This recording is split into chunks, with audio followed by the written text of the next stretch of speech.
Good morning दोस्तों, मेरा नाम Sandeep Kumar Reddy from engineers competitive training academy.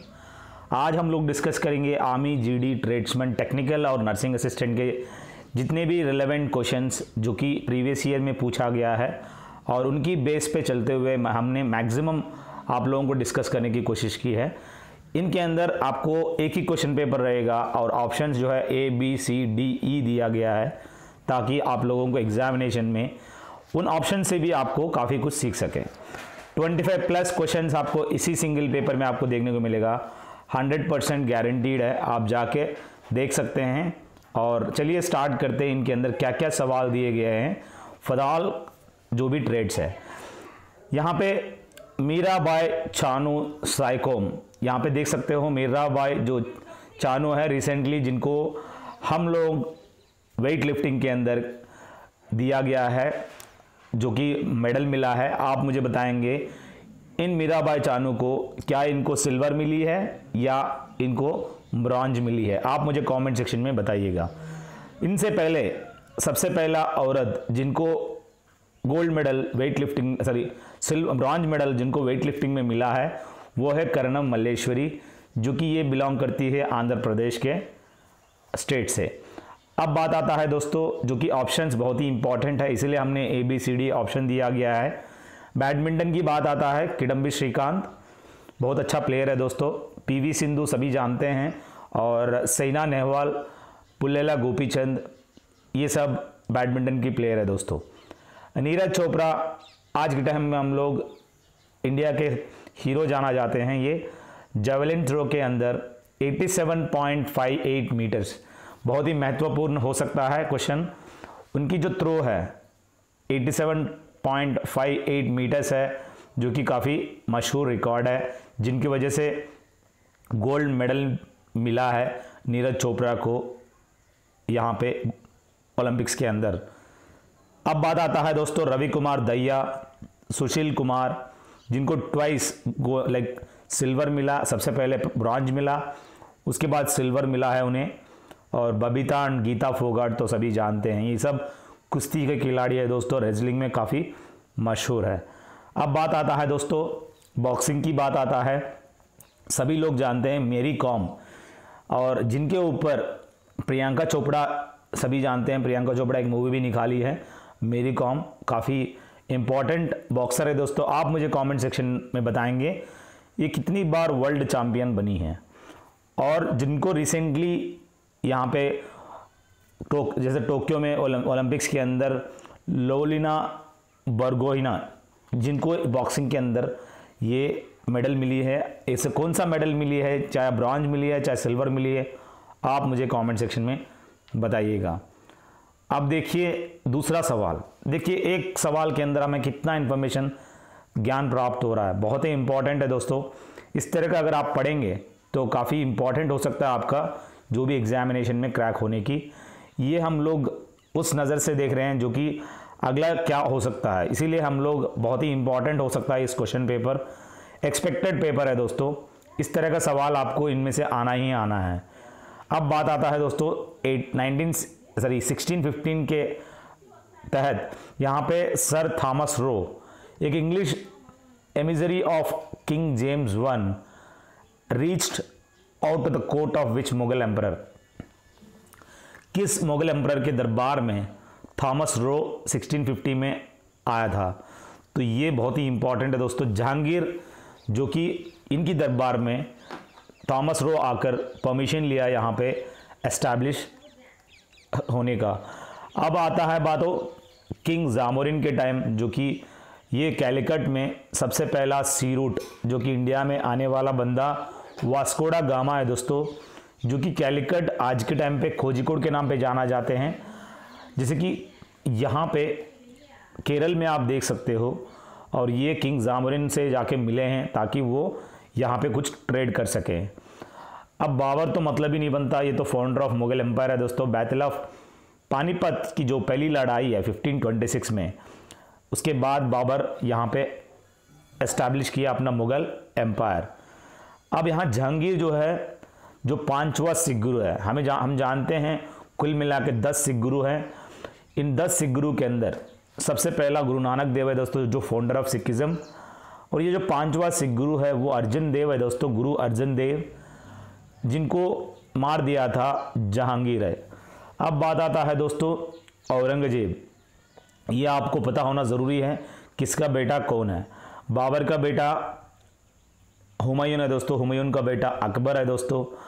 अब अकबर का बेटा यहाँ पे आप देख सकते हो, जहांगीर, शाहजहां एंड औरंगजेब, ये एक सीक्वेंस है दोस्तों। अब उसके बाद जो औरंगजेब है, जिनको हम जिंदा फिर यानी लिविंग सेंट के नाम पे जाना जाते हैं, ये जो है 9th सिख गुरु। ये 9th सिख गुरु को इन्होंने मार दिया था। रीज़न ये है कि उस 9th सिख गुरु जो भी थे तेज बहादुर, इनको अडॉप्ट करनी थी मतलब जो कि मुस्लिम रिलीजियन, पर उसने मना कर दिया, जिसकी वजह से उनको गुस्सा हो गया और वो उनको मार दिया दोस्तों। सो ये बहुत ही इंपॉर्टेंट है, आपसे सवाल पूछा जाएगा, अर्जुन देव को किसने मारा मुगल एम्परर, और 9th सिख गुरु तेज बहादुर को किसने मारा। ये आपका इंपॉर्टेंट क्वेश्चन हो सकता है। जो कि लास्ट सिख गुरु है दोस्तों, गुरु गोविंद सिंह, जो कि उसके बाद सिखिज्म की ख़त्म हो गया। अब बात आता है दोस्तों, जो भी लीडर्स है वो वहाँ पे 10th तक है दोस्तों, गुरु गोविंद सिंह, जिन्होंने खालसा का इंट्रोड्यूस किया है। अब बात आता है दोस्तों प्रोमिनेंट फेस्टिवल ऑफ पारसीज। सभी जानते हैं पारसीज जो होते हैं, जिनको हम जोरास्ट्रियनिज्म के नाम पे भी जाना जाते हैं, और वो अपनी जो मंदिर है, उस मंदिर जो है फायर टेम्पल कह सकते हैं, और वो लोग प्रे करते हैं। और आप मुझे बताएंगे उनकी सेक्रेट किताब क्या है। जैसे कि जैन लोगों का जैन आगमास है, ठीक उसी तरह पारसीज का क्या है आप मुझे बताएंगे।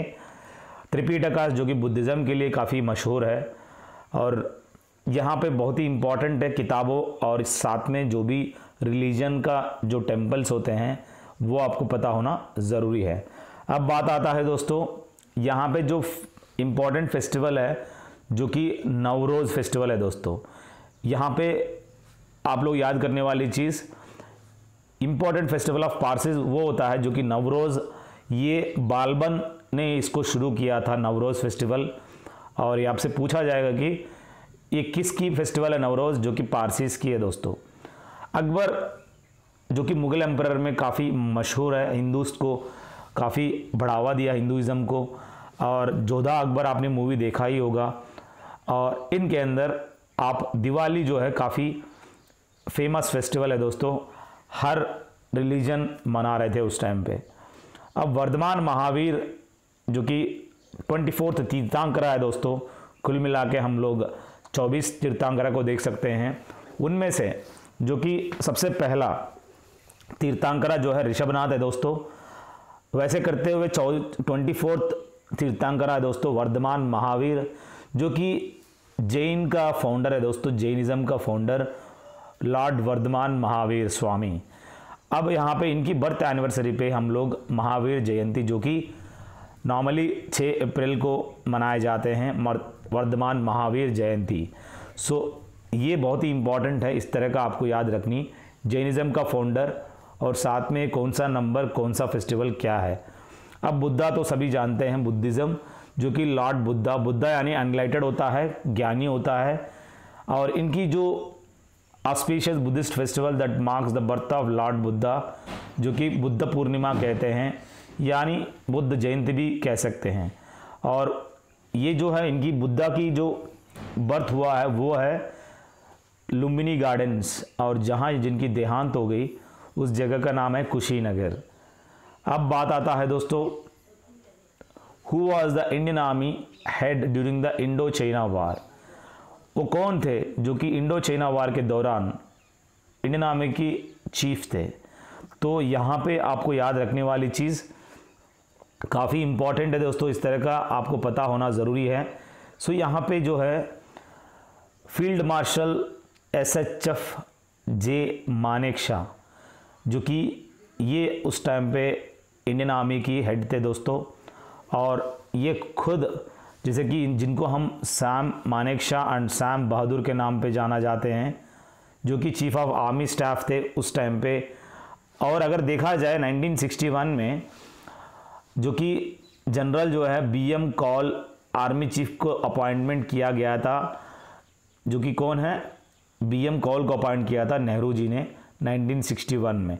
पर यहाँ पे जो इंडो चाइना वॉर हुआ है, ये आप देख सकते हो किस सिचुएशन में, यहाँ पे देख सकते हो 1971 में, जो कि इंडो पाक के टाइम आप देख सकते हो। और साथ में जो कि कैप्टन विक्रम बत्रा, आज के टाइम पे शेरशाह एक मूवी आया हुआ है जिनके बायोपिक बना है दोस्तों, शेरशाह मूवी है, कैप्टन विक्रम बत्रा। ये जो है कारगिल वार के दौरान इनकी देहांत हो गया, जिनको परमवीर चक्र भी दिया गया है, हाईएस्ट गैलेंट्री हॉनर है दोस्तों, जो कि मरने के बाद इनको मिला है, और ये शहीद होने के बाद कह सकते हैं। मेजर कुलदीप सिंह चांदपुरी, जो कि हम लोग बॉर्डर मूवी देखे हैं, उस बॉर्डर मूवी के अंदर बैटल ऑफ लोंगेवाला, ये आप याद रख सकते हो। इंडो पाक वार जो कि 1971 में जो हुआ था, वो आप कह सकते हो। आप मुझे कमेंट सेक्शन में बताएंगे जो कि यहाँ पे इंडो चाइना वॉर हुआ था, उस टाइम पे ये कब हुआ था और उस टाइम पे कौन था। अब बात आता है दोस्तों कॉकपिट ऑफ यूरोप, जो कि सॉब्रिक्वेट्स ऑफ अलग अलग जगह का नाम है दोस्तों। जैसे कि पिंक सिटी किसको कहते हैं, जयपुर को कहते हैं, ठीक उसी तरह अलग अलग देश को अलग अलग नाम दिया गया है, जो कि कॉकपिट ऑफ यूरोप बेल्जियम को कहते हैं दोस्तों। और sugar bowl of the world जो कि क्यूबा कहते हैं, पर आज के टाइम से सबसे ज़्यादा शुगर प्रोड्यूस करने वाली देश है वो है ब्राज़ील। अगर आपको नाम दिया जाता है सबसे ज़्यादा शुगर प्रोड्यूसर कौन सा देश है, वो है ब्राज़ील है दोस्तों। ब्राज़ील एक ऐसी देश है जहाँ पे सबसे ज़्यादा शुगर के साथ साथ आप कॉफ़ी भी देखा जाएगा वहाँ पे। नॉर्वे को लैंड ऑफ मिडनाइट सन के नाम पे जाना जाते हैं, और साथ में जो कि यहाँ पे आप देख सकते हैं लैंड ऑफ मॉर्निंग काम, यानी साउथ कोरिया को हम लोग जाना जाते हैं। अब जापान को हम लोग लैंड ऑफ रेजिंग सन, क्योंकि सबसे पहला सूरज वहीं उड़ता है और वहीं डूबता भी है, सेटिंग सन। सो ये ज़रूरी है आपको पता होना कौन सा क्वेश्चन क्या है। अब बात आता है दोस्तों third planet in solar system from the outer side to inner side. सभी क्वेश्चन आप लोग, जैसे कि कुछ सवाल ऐसे होते हैं जो कि आपको टिपिकल नेचर के इस तरह का आपको कंफ्यूज कर सकते हैं। वो सवाल ये है जो कि सूरज बीच में होता है, यहाँ से हम लोग काउंट करते हैं अंदर से बाहर। अब यहाँ पे from outer side to inner side पूछ रहा है, तो ये बहुत ही इंपॉर्टेंट है। अगर आप लोग इनर साइड से आउटर साइड अगर आप जानते हैं तो अपने आप आउटर साइड से इनर साइड भी कर सकते हो। जो कि धरती थर्ड फ्रॉम द सन है दोस्तों, जिनको हम ब्लू प्लैनेट के नाम पे भी जाना जाते हैं। यूरेनस जो कि सेकंड प्लैनेट है दोस्तों from outer side to inner side. और सैटर्न जो है जिनको हम रिंग प्लैनेट भी कहते हैं और ब्यूटीफुल प्लैनेट भी कह सकते हैं, जो कि थर्ड है दोस्तों JUN। सो SUN तो आउटर साइड से तीसरे नंबर पे आता है, जिसका सैटेलाइट्स जो कि जुपिटर से थोड़ा सा कम है, यानी सेकंड नंबर पे आता है दोस्तों। जो कि फोबोस एंड डीमोस दो ऐसे सैटेलाइट्स आप देख सकते हो मार्स को। और सैटर्न को जो सैटेलाइट है उसका नाम है टाइटैन। बहुत ही इंपॉर्टेंट है दोस्तों, सवाल आपको आ सकता है टाइटैन सैटेलाइट किस ग्रह का देख सकते हो, वो है शनि ग्रह। जुपिटर जहाँ पे रेड जिएंट स्पॉट देख सकते हैं, सबसे ज़्यादा ग्रेविटेशनल फोर्स ऑफ अट्रैक्शन आप इसी जुपिटर में देख सकते हो दोस्तों। सबसे बड़ा प्लैनेट भी कह सकते हैं, सबसे ज़्यादा आप यहाँ पे सैटेलाइट्स भी देख सकते हो। अगर आप सीक्वेंस की बात आता है, Mercury, Venus, Earth, Mars, Jupiter, Saturn, Uranus, Neptune, ये है मादर वाली इंग्लिश मीडियम JSON। ऐसे करके आप अपना हिसाब से जैसे आपको अच्छा लगे आप कर लीजिएगा। सो एक सीक्वेंस है मादर वाली इंग्लिश मीडियम JSON। सो इस तरह का हम लोग MVEM JSON करके याद रखते थे। Mercury, Venus, Earth, Mars, Jupiter, Saturn, Uranus और नेपट्टून। तो कुल मिला के कितने हो गए? 8 हो गए दोस्तों, 8। तो ये आप याद रखिएगा 8। अब बात आता है दोस्तों जन गण मन। ये हमारी नेशनल एंथम है। अगर वो नेशनल एंथम की जगह नेशनल सॉन्ग बोलता है तो आपको वंदे मातरम याद आनी चाहिए। यहाँ पे दिया गया है नेशनल एंथम यानी जन गण मन। ये है रविंद्रनाथ ठाकुर, जिन्होंने गीतांजलि किताब से लिया गया है 1913, जिनको यहाँ से अडॉप्ट किया गया है। फर्स्ट नोबेल प्राइज़ रिसिपिएंट है दोस्तों एशिया में, जिनको लिटरेचर में मिली है इन किताब की वजह से। 1901 से नोबेल प्राइज़ स्टार्ट किया है अल्फ्रेड नोबेल के, उनकी फंडिंग से। ऑस्ट्रिया देश से बिलोंग करता है, जिन्होंने डायनामाइट का आविष्कार किया था, और उसके नाम पे हम लोग आज भी, जो कि 6 फील्ड होते हैं, जो कि physics, chemistry and biology, medical science कह सकते हैं, पीस में कह सकते हो, इकोनॉमिक्स कह सकते हो, और जो बचा हुआ है वो है, आप मुझे कमेंट सेक्शन में बताएंगे वो छठा कौन सा है। बहुत ही इंपॉर्टेंट है दोस्तों, कमेंट सेक्शन में ज़रूर दीजिएगा। अगला देखिए, बंकिम चंद्र चटर्जी यानी चट्टोपाध्याय, वंदे मातरम जो कि नेशनल सॉन्ग है दोस्तों, आनंद मत किताब से इनको लिया गया है। अगर टाइम ड्यूरेशन की बात करें, वंदे मातरम जो टाइम ड्यूरेशन है वो 54 सेकंड का होता है, और नेशनल एंथम जो सभी जानते हैं, नेशनल एंथम जन गण मन, वो 52 सेकंड्स के लिए होता है। सो ये 52 सेकंड्स फुल वर्जन होता है दोस्तों। 5 स्टैंजा होते हैं, और पहला स्टैंजा और दूसरा लास्ट स्टैंजा जो है कुल मिला के 20 सेकंड होते हैं। बाकी जो 3 स्टैंजा है वो आप देख सकते हो 32 सेकंड्स, यानी 20 सेकंड्स सिर्फ फर्स्ट और लास्ट स्टैंजा है, और बाकी जो 3 स्टैंजा है वो है, आप देख सकते हैं यहाँ पे, बाकी 3 स्टैंजा है। कुल मिला के कितनी स्टैंजा है? 5 है दोस्तों। अब बात आता है दोस्तों, विजयी विश्व तिरंगा प्यारा, झंडा ऊंचा रहे हमारा।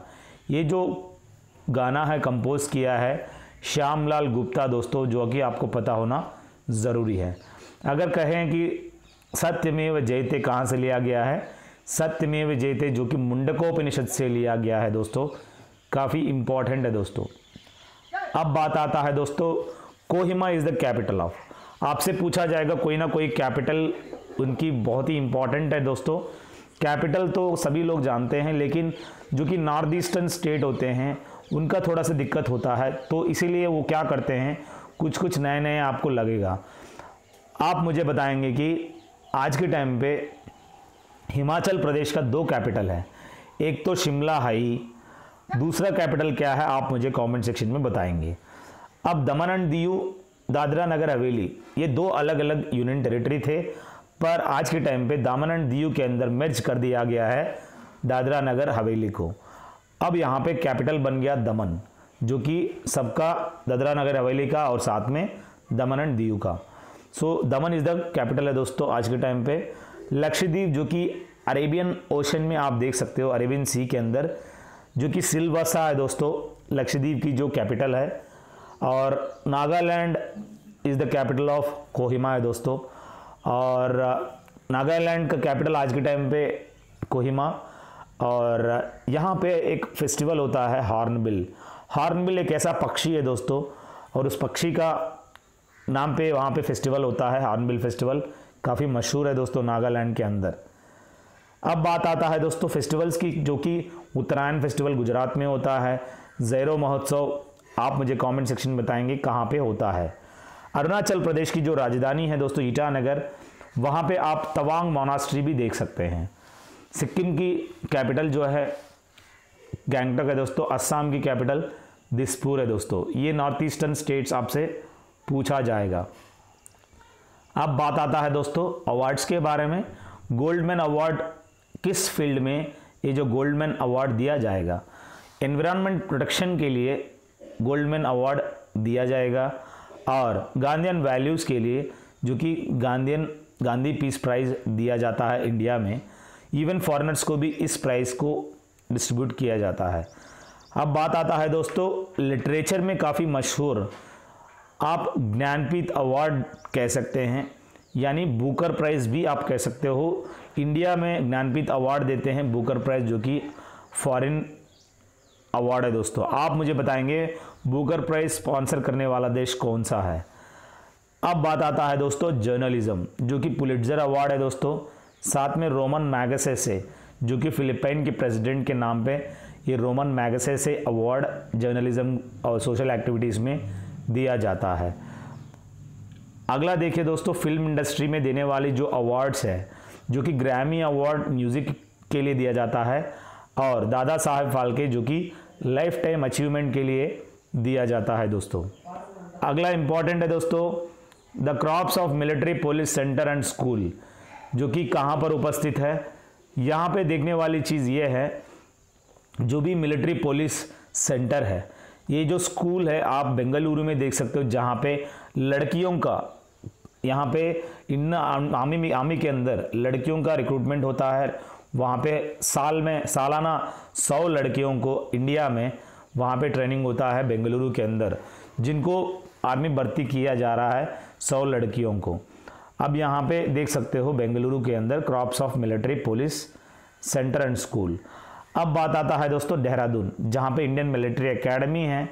और देहरादून में और क्या है आप मुझे कमेंट सेक्शन में बता सकते हैं।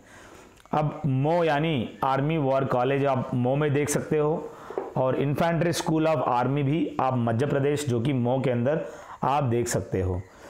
अब बात आता है दोस्तों चेन्नई की, ऑफिसर्स ट्रेनिंग एकेडमी वहाँ पे आप देख सकते हैं। हैदराबाद के अंदर सरदार पटेल IPS एकेडमी और साथ साथ दुंडीगल इंडियन एयरफोर्स एकेडमी भी आप देख सकते हो। अगर आपसे पूछा जाए मसूरी के अंदर आप IAS एडमिनिस्ट्रेटिव एकेडमी है, जो कि वहाँ पे Lal Bahadur Shastri IAS administrative academy जो कि मसूरी में उत्तराखंड में है दोस्तों। ये काफ़ी इम्पोर्टेंट सवाल हो सकता है। अगला देखिए, बहुत ही इम्पोर्टेंट है दोस्तों, the age limit for the president to retire. ये बहुत ही आप लोग थोड़ा सा टिपिकल नेचर के हैं। यहाँ पे एज लिमिट पूछा जा रहा है कौन सा एज पे प्रेसिडेंट जो है अपने आप को रिटायर होना चाहिए। तो यहाँ पे कोई भी एज नहीं है, चाहे वो मरते दम तक वो अपना पद में रह सकता है और देश की सेवा कर सकते हैं। नॉर्मली जो सुप्रीम कोर्ट जज होते हैं वो 65 ईयर्स के होते हैं और उसके बाद वो रिटायर हो जाते हैं, तो बन जाते हैं वो 62 या 63 में 2 साल तक रह लेगा वो रिटायर हो जाते हैं। अब बात आता है दोस्तों प्राइम मिनिस्टर बनने के लिए या पार्लियामेंट नंबर, जो कि यहाँ पे लोकसभा के अंदर जाने के लिए आपको 30 साल की उम्र होनी चाहिए। अगर आपको लोकसभा मेंबर बननी है 25 साल होनी चाहिए। प्रेसिडेंट बनने के लिए आपको 35 साल होनी चाहिए। और जो भी हाई कोर्ट जजेस होते हैं वो जजेस बनने के लिए आपको उम्र 62 ईयर्स होना बहुत ही इम्पॉर्टेंट है। अगर आपसे पूछा जाए क्या एज लिमिट है, कोई भी विलेज पंचायत का जो हेड है, सरपंच बनने के लिए क्या चाहिए, 21 साल की उम्र ज़रूरत है।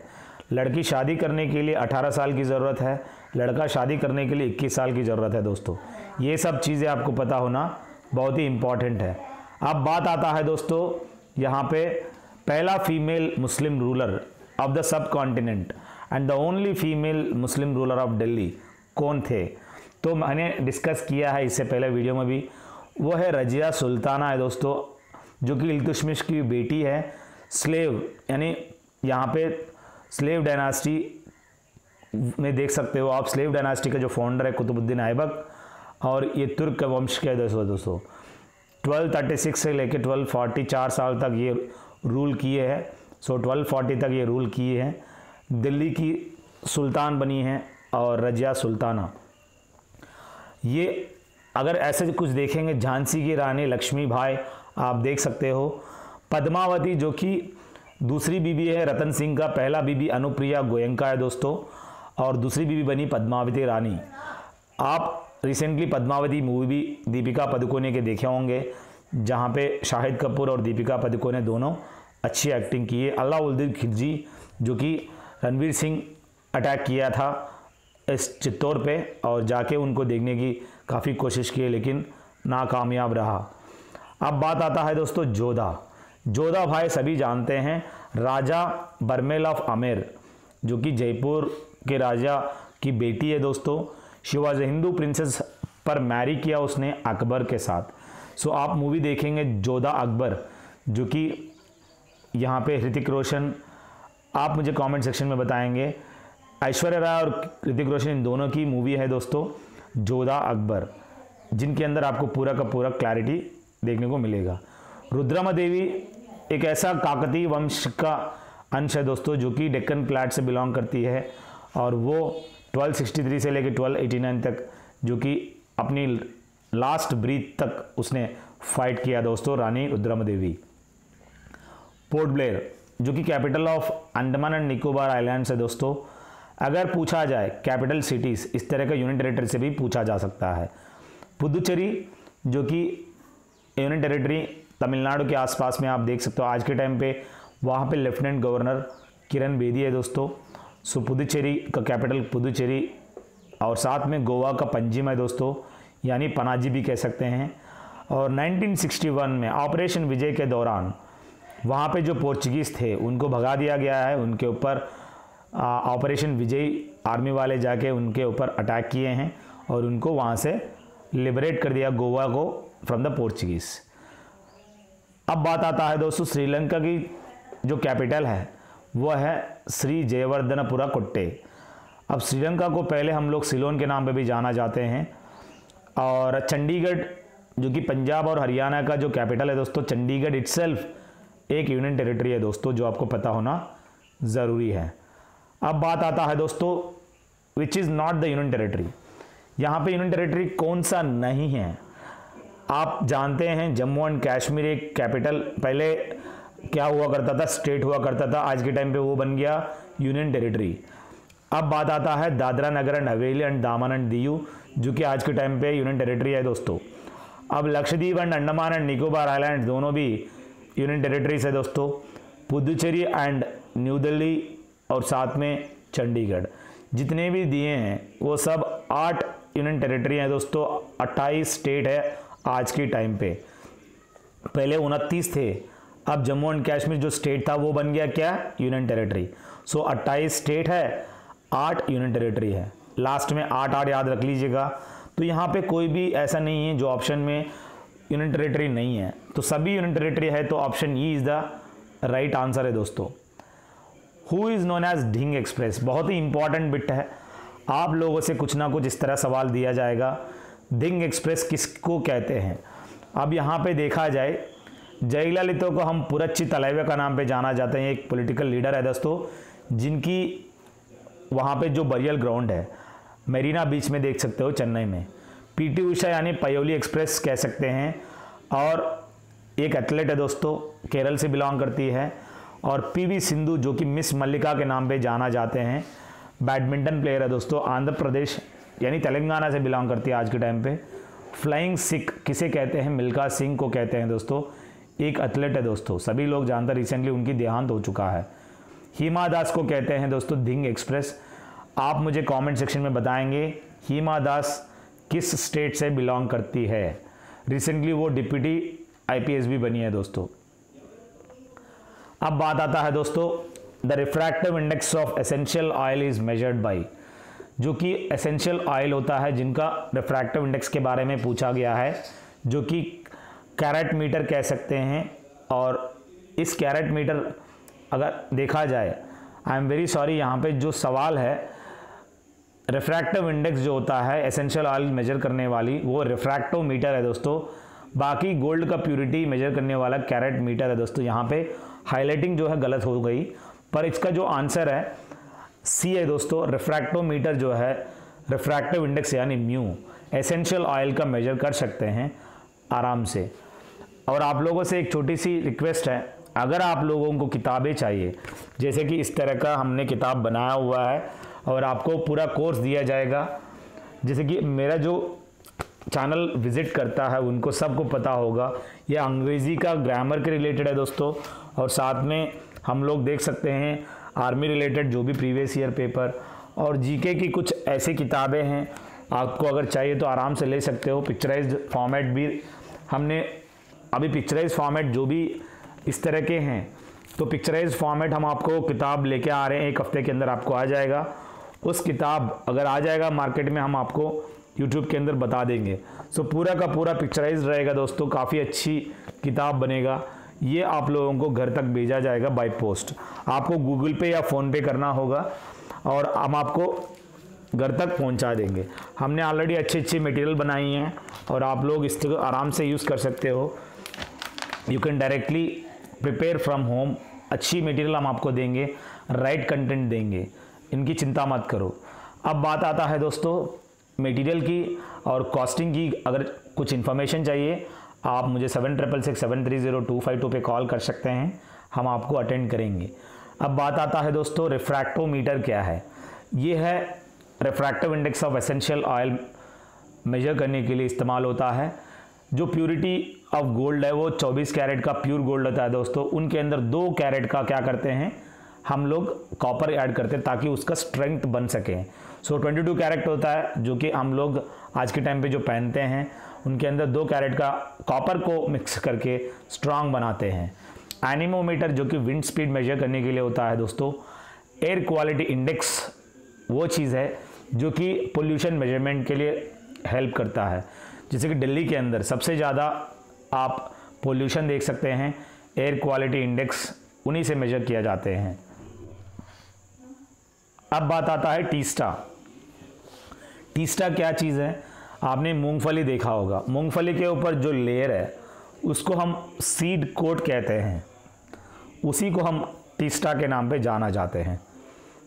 फूल के अंदर कार्पेल स्टिग्मा आप देख सकते हैं। जो वीड्स है ये अनवांटेड ग्रास है दोस्तों, जो कि आप जो भी खेती वगैरह है जहाँ से हम लोग अनवांटेड ग्रास को निकाला जाते हैं। बोट एक कयाक एक ऐसा बोट है जो कि दोनों साइड ऐसा रहेगा, कैटामैरन बीच में स्पेस रहेंगे। फंगी एक मशरूम जो कि मशरूम एनारोबिक रेस्पिरेशन होता है जहाँ पे क्लोरोफिल नहीं होता है। फंगी मशरूम भी एक किस्म का फंगी है दोस्तों। बूमरंग, बूमरंग वो चीज़ है कि कैसा फेंकने वाली टूल है दोस्तों, जो कि मोगली आपने देखा होगा, जंगल मोगली बचपन में वो एक फेंकता है लकड़ी वी शेप में होता है, जिसको हम बूमरंग भी कहते हैं दोस्तों। अब यहाँ पे जो टीस्टा है क्या है ये पूछा गया है, जिनका आंसर सीड कोट है दोस्तों। अब पूछा जा रहा है instrument is use to measure viscosity of liquid. जो लिक्विड होता है चिपचिपा होता है, जैसे कि हनी हो गया और साथ में ऑयल हो गया, ये सब क्या चिपचिपा होते हैं और ये विस्कोसिटी सबसे ज़्यादा होता है अलग अलग लिक्विड को। अगर देखा जाए पेट्रोल, पेट्रोल पकड़ेंगे तो कुछ नहीं होने वाला है, आपको आराम से आपको देख सकते हो।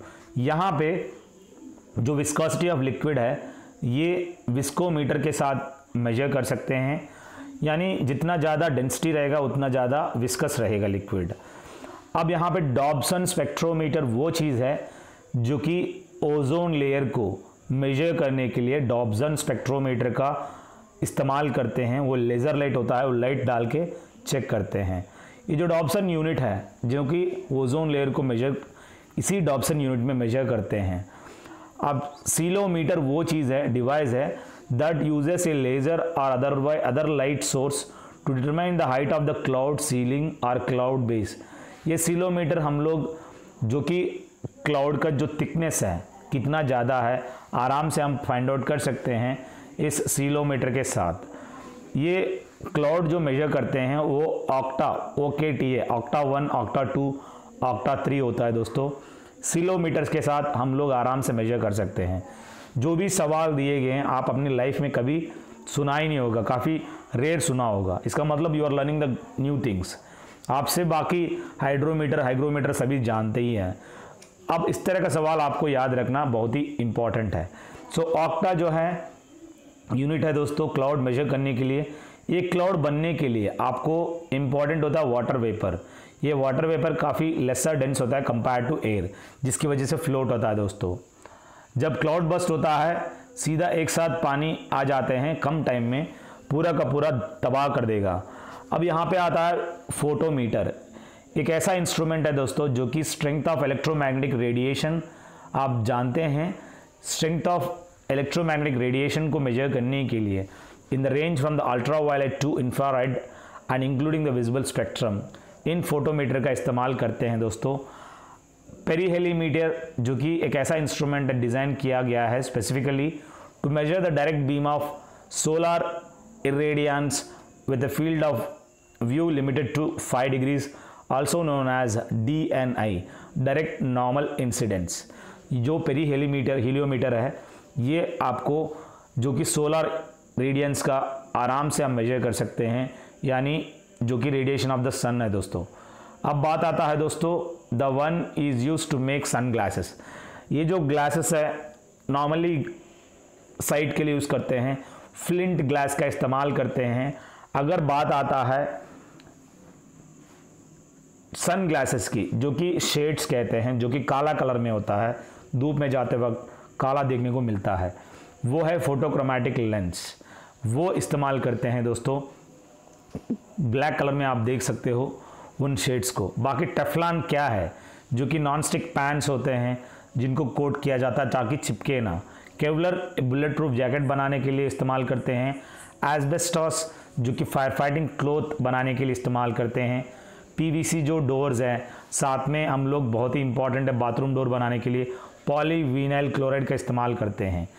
पीओपी यानी प्लास्टर ऑफ पेरिस होता है, जो कि हाथ अगर टूट जाता है बैंडेज बनाने के लिए काम आता है। घरों में छतों में इस तरह का प्लास्टर ऑफ पेरिस भी डिज़ाइनिंग, इंटरनल इंटीरियर डिज़ाइनिंग के लिए इस्तेमाल होते हैं। अब बात आता है दोस्तों from the below which regulates the temperature और thermostat of the human body.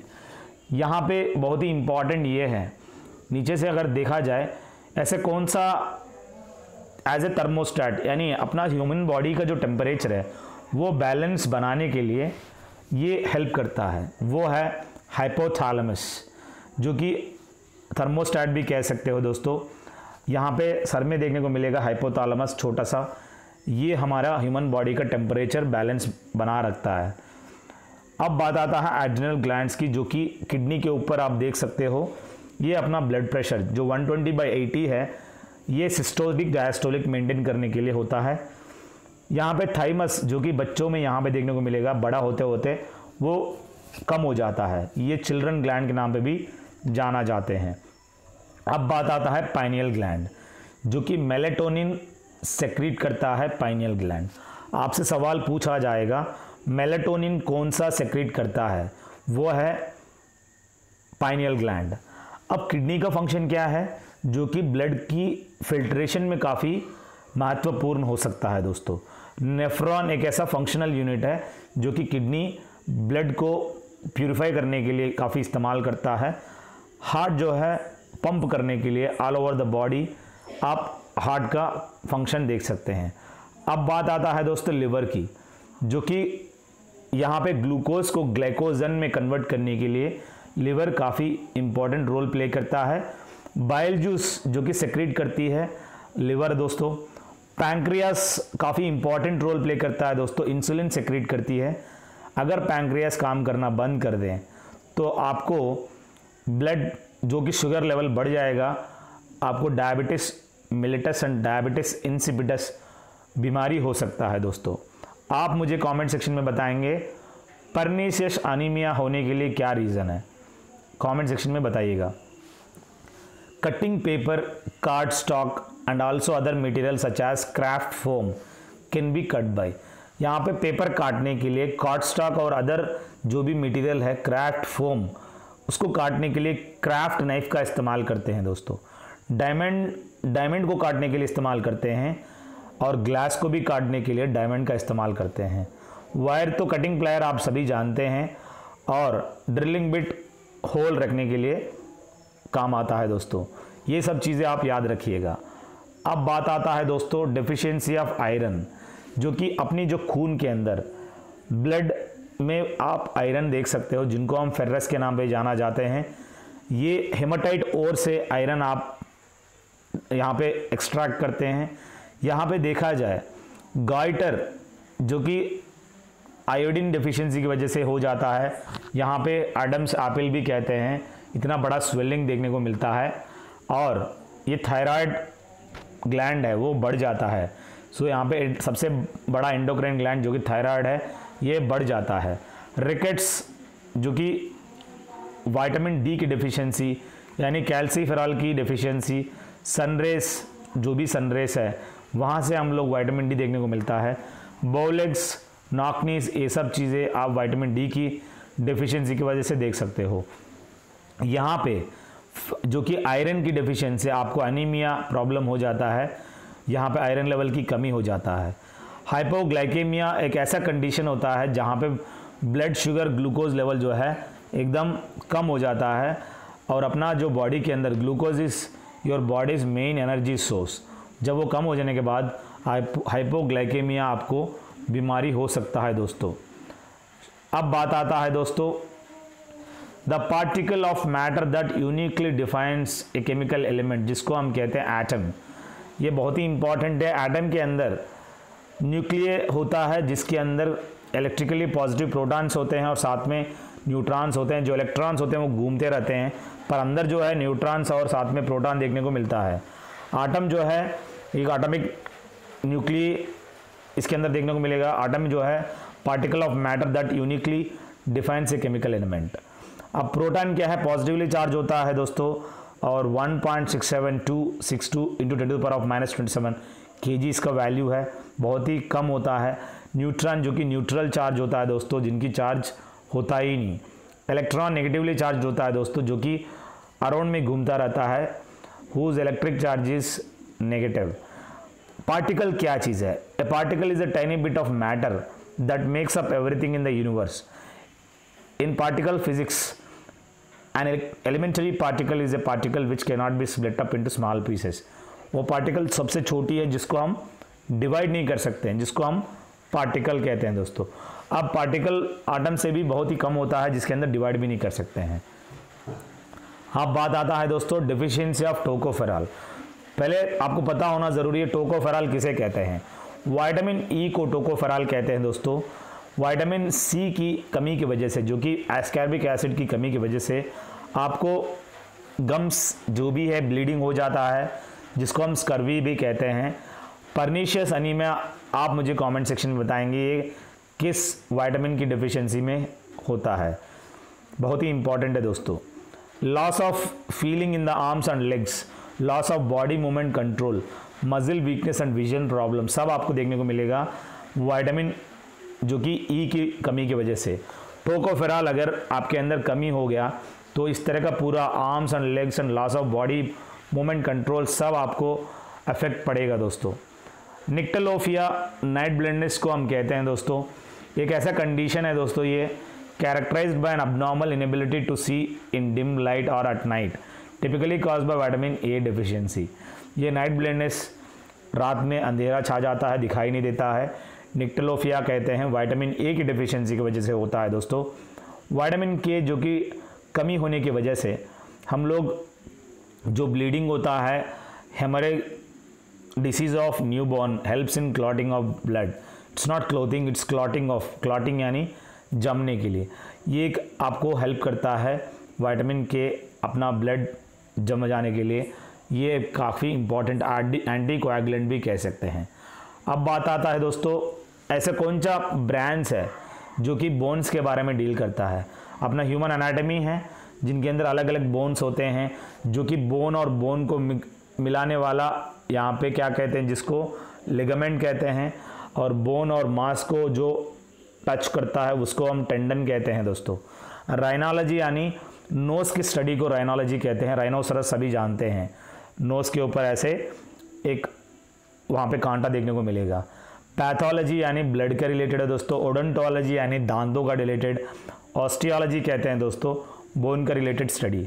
डैक्टिलोग्राफी जो कि फिंगरप्रिंट डालते हैं, उस फिंगरप्रिंट की जो स्टडी होता है वो है डैक्टिलोग्राफी, जो कि इंटेलिजेंस डिपार्टमेंट वाले यही काम करते हैं।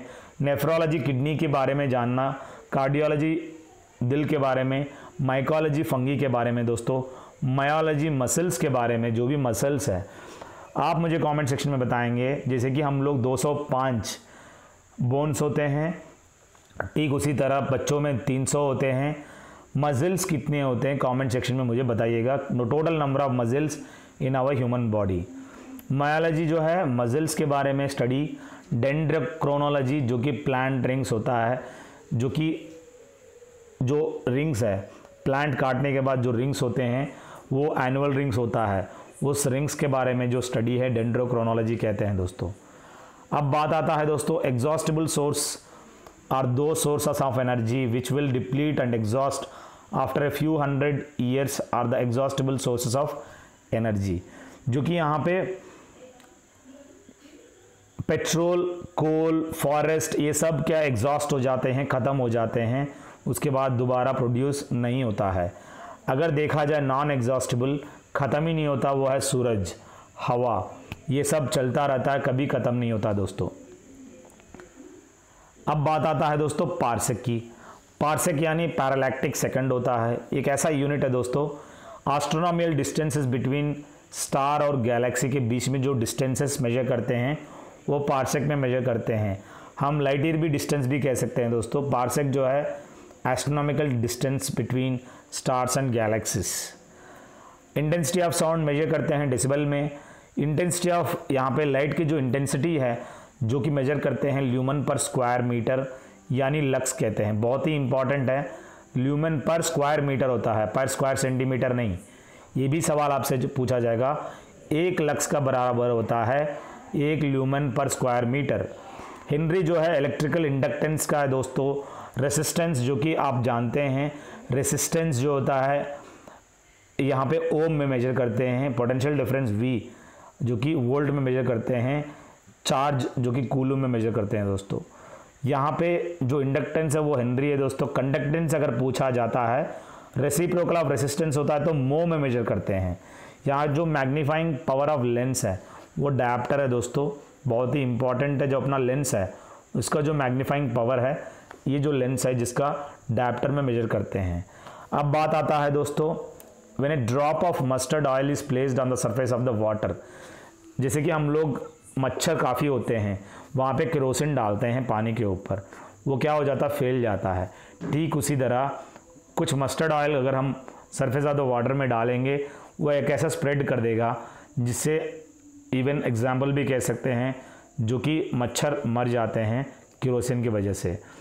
कुछ ऐसे होते हैं जो कि केरोसिन हो गया वो फ्लोट करता है, सबसे ऊपर आपको देखने को मिलेगा, आप देखिएगा।